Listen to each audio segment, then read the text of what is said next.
Chair recognizes the gentlewoman from California, Ms. Matsui, for 5 minutes. Thank you very much, and I thank the witness for being here today. And Mr. Chairman, I thank you for holding this hearing prior to any markup on such an important issue, although I still have reservations regarding the process in which this resolution is moving. There are far too many unanswered questions to resolve that will undoubtedly lead to unintended consequences on the market. That being said, I strongly oppose this resolution because it undermines market certainty, harms consumers, discourages innovation, investment, and job creation in this country, and does nothing to move our nation's economy forward. Mr. Saccone, it's no secret that over the years, AT&T has raised concerns over proposed net neutrality rules. Yet, AT&T took a stance in support of the FCC's order as its CEO and chairman earlier this year that the open internet order ended at a place where we have a line of sight and we know we can commit to investments. What are the specific factors that lead you to supporting the FCC's order? As I said earlier, Ms. Matsui, I think we're comfortable with the order primarily because it walks this line, we feel, in a more balanced way than the other proposals that were in front of the FCC. I think keep in mind that the two proposals that were there, one was an NPRM that frankly had a discrimination standard in it that we felt was probably a violation of the Telecom Act and certainly didn't have support in the Act.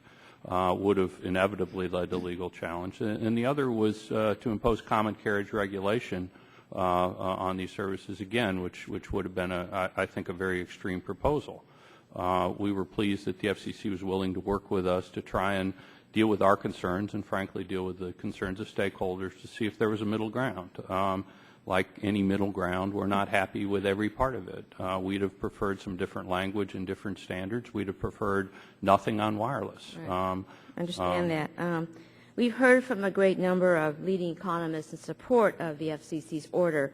Assuming that the FCC moves forward with the order to ensure rules of the road are in place to protect innovators and consumers, what impact does CRA have on Wall Street? I think that's tough to predict, Ms. Matsui, primarily because I think if the CRA were to pass, I think the ball then passes to the FCC, and I think the market reaction would depend heavily on how the FCC then reacted.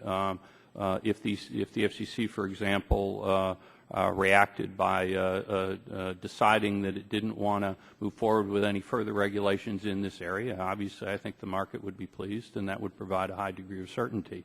If, on the other hand, the FCC reacted by going back to the still open Title II proceeding and began that process all over again that we went through this past year, I think it would create a great deal of uncertainty. So I think the answer to that really rests with the FCC.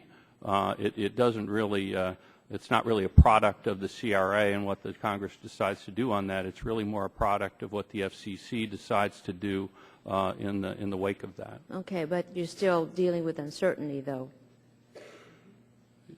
Potentially, but again, depending on what the FCC decides to do. Okay. The FCC Open Internet Order includes a meaningful transparency requirement so that consumers and innovators have the information they need to make informed choices. I should mention that this transparency rule was widely supported by all industry stakeholders and deemed non-controversial.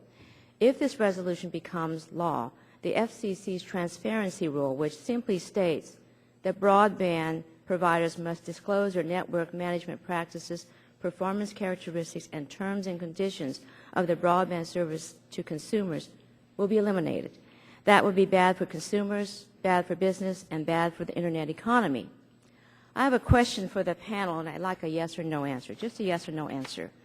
Do you support the FCC's sixth principle on transparency, which will provide consumers, small businesses, and innovators with the information they need to make informed choices?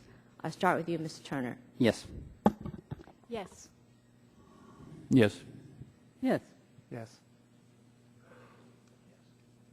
Okay, thank you for your answer. The FCC order includes a meaningful transparency requirement, which this whole panel seems to agree should be in place. As our economy continues to evolve and new emerging economic sectors are growing, a free and open Internet will be vital, one that acts as a framework for industry to follow to ensure all stakeholders are playing by one rule. Ms. Chase, you're a leading entrepreneur who relies on the Internet to conduct businesses. Using your experience, how will the FCC open Internet order impact emerging new economic sectors like smart grid and health IT, among others? I think it'll have an enormous impact, and that's one of the things I'm concerned about. Okay, thank you. Yield back the balance of my time.